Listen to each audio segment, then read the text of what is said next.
What's the rage tail difference? It's all about the action. The rage tail line of baits has an action unlike any other bait on the market. It's all about the rage tail.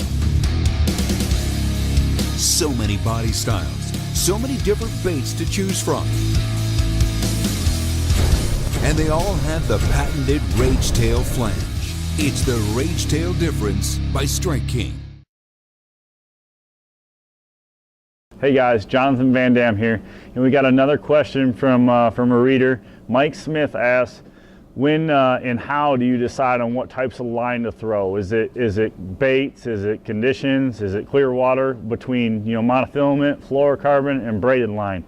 That's a great question, and for me and everything, and what I've learned over the years is it all depends on what kind of bait you're fishing. I've got braided line that I throw in clear water, no problem.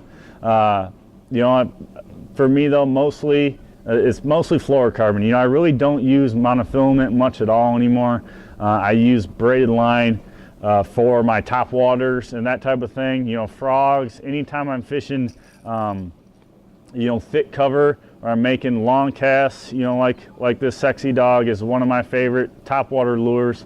And, making a long cast with it, you want to have that braided line, because if one blows up on it way out there, you still get a good hook set into them.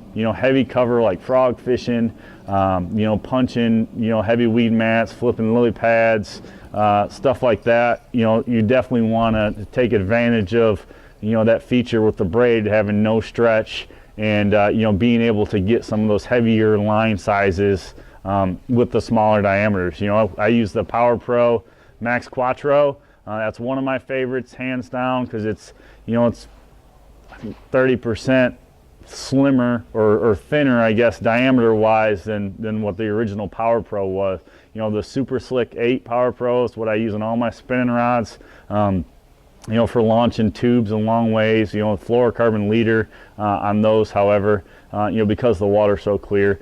Going into fluorocarbon, I use the Bass Pro Shops XPS fluorocarbon, and I use this almost on everything, to be 100% honest with you.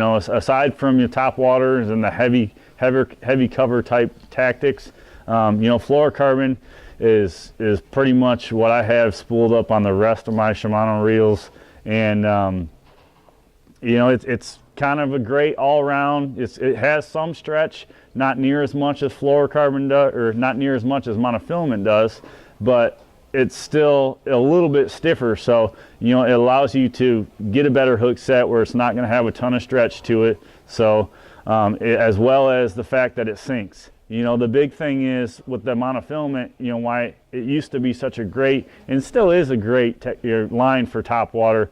I just like the braid because it gives me better hookups.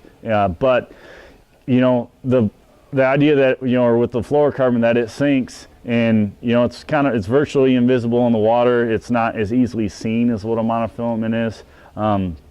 That definitely helps get more bites, especially in clear water situations and the lakes like we have in our Michiana area.